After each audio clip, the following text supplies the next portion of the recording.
ஐயா என்ன சொல்லுங்க?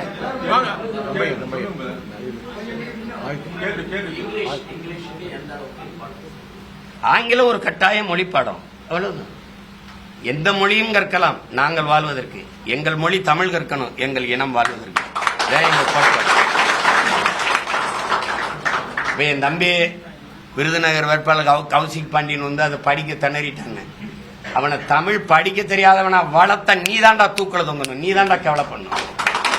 என் பிள்ளைக்கு தமிழ் தெரியலைங்கிறது எனக்கு அவமானம் இல்ல. வீழ்வது நாமாக இருந்தாலும் வாழ்வது தமிழாக இருக்கணும் வெற்று முழக்கத்தை வச்சு எங்களை வீழ வச்ச நீங்க தான் அவமானம் பண்ணு, வெக்க பண்ணும். அவன் படிச்சது ஓமன்ல படிச்சதுனால அவனுக்கு வரல. என் பிள்ளைங்க என் மயங்க 2 பேரும் ஆங்கில வழியில படிக்கிறாங்க. நான் அவமானப்படுறேன். பள்ளிக்கூடம் இல்ல படிக்க, என் பிள்ளைய தமிழ் படிக்க பள்ளிக்கூடம் இல்ல. வீட்டில் நாங்க பேசி பேசி என் பிள்ளைகளுக்கு தமிழ் கற்பிக்கிறோம்.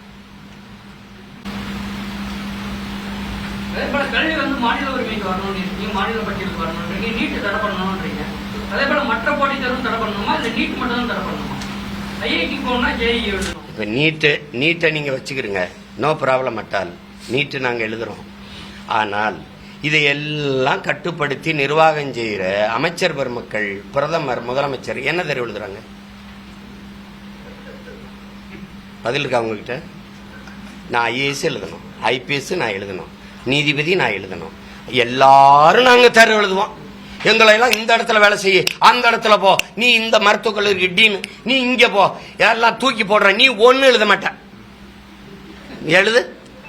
ஐயா மோடியும் ஐயா ஸ்டாலின் எழுத சொல்லி எந்த தேர்வில் பாஸ் பண்றாங்கன்னு பார்ப்போம். எழுதுவா, சிலபஸ் வை. வேதியியல், உயிரியல், புவியியல், அறிவியல், வரலாறு, உலக இலக்கியம், வேளாண்மை, இதெல்லாம் சிலபஸா வச்சு எல்லாத்தையும் படிச்சுட்டு எழுத சொல்லுவோம். நேர்மையான நீதிபதி வச்சு திருத்த சொல்லுவோம். அதுல யார் நல்ல அதிக மதிப்பெண் வாங்குறாரோ அவர் பிரதமர், யார் அதிக மதிப்பெண் வாங்குறாரோ அவர் முதல்வர், தோற்று போனவர் வேறு சட்டமன்ற உறுப்பினர், வெறும் பாராளுமன்ற உறுப்பினர். அப்படி வச்சுக்கிறோமா? எப்படி இருக்கு? இப்ப ஐயா மோடிக்கு உடம்பு முடியல. நீட்ல பாஸ் பண்ணி வந்தவனுக்கிட்ட தான் நான் வைத்தியம் பார்ப்பேன்னு சொல்லுவாரா, இல்ல ஏற்கனவே படிச்சு மருத்துவரான மருத்துவர்கிட்ட வைத்தியம் பார்ப்பாரா? என்ன ஒன்னும் பேச, கேள்வி கேட்டீங்கல்ல, நீங்க பதில் சொல்லணும்ல. எனக்கு நீங்க கேள்வி கேட்கிற மாதிரி நானும் கேள்வி கேட்கிறேன்ல, அப்ப நீங்க எனக்கு சொல்லணும். யார்கிட்ட வைத்தியம் பார்ப்பாரு? உலகத்திலே தரமான அறிவார்ந்த மருத்துவர்கள் என் இனம் சார்ந்த மக்கள், என் நாட்டு மக்கள். நான் எத்தனை பேரை சொல்லணும்? ஜவஹர் பழனியப்பனை தாண்டி மருத்துவர் உண்டா? எங்க ஐயா எத்தனை பேர் நான் சொல்லணும்? சொல்லுங்க நீங்க. அமெரிக்கால, ரஷ்யால எல்லாம் எங்க ஆளுங்க எவ்வளவு பேருன்னு தெரியுமா உங்களுக்கு? தமிழ் இந்தியாலே ஆக சிறந்த இந்த லேப்ராஸ்கோப் அறுவை சிகிச்சை நிபுணர் எங்க ஐயா பழனிவேல் தான். நீங்க தெரியும் நினைக்கிறேன். ஜெம் மருத்துவமனையில் அவர் ஒரு வேளாண்குடி மகன். பல காலத்தை சும்மா சுத்திட்டு அதுக்கப்புறம் படிச்சு என்ன படிக்கிறதுன்னு தெரியல. அப்ப லேப்ராஸ்கோப்புங்கிற முறையே இல்லை. அதை தேர்வு செஞ்சு படிச்சு, இதெல்லாம் சும்மா போய் ஏதாவது பேசிட்டு கூடாது. இதுக்கு வந்து நான் உங்ககிட்ட திரும்ப திரும்ப சொல்றேன். இப்ப நீட் எழுதி நீங்க வந்துட்டீங்க, நீட் எழுதி வந்துட்டீங்க. உங்களுக்கு பாடம் நடத்த போற பேராசிரியர் யாரு? உங்களுக்கு பாடத்திட்டம் என்ன? ஐயா சாமி, ஒரே மண்ணு ஒரே ஆச்சு, யார் உட்கார்ந்து அறுத்தாலும் ஒரே மாதிரி தான் கல்லூரி ராஜா. இது எதுக்கு அதே பேராசிரியர் அதே பாடத்திட்டம்? இந்த நீட் எழுதிட்டனால தரமான மருத்துவர் வந்துருவாருன்னு நீங்க நம்ப சொன்னீங்கன்னா, இந்த நீட்டை நடத்துறது கண்டஸ்ட் பண்ற ஆளியாரு வேற எப்படி சொல்றாரு? அமெரிக்கால இருக்கிற புரோமெட்ரிக் தானே, புரோமெட்ரிக்ங்கிற ஒரு நிறுவனம், தனியார் நிறுவனம், ஒரு பிரைவேட்.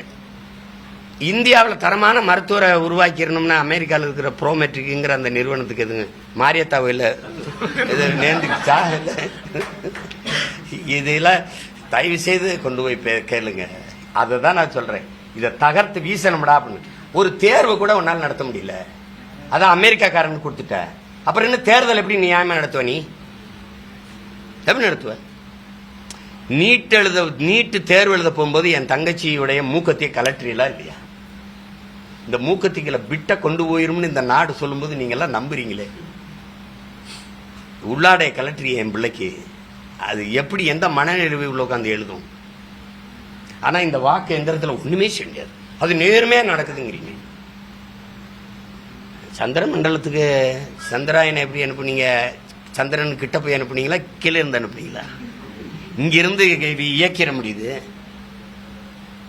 இப்ப நீங்கள் நான் பேசிருக்கோம்ல, இத டெல்லியில பதிவாகுதா இல்லையா? பதிவாகுதுல. அப்ப எல்லாத்தையும் கவனிக்கிற நீ இதுல ஒண்ணுமே பண்ண முடியாதுன்ற நான் நம்ப சொல்றேன். என்னைய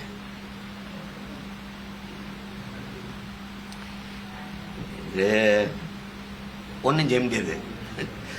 புரட்சி ஒன்றாலதான் புரட்சி.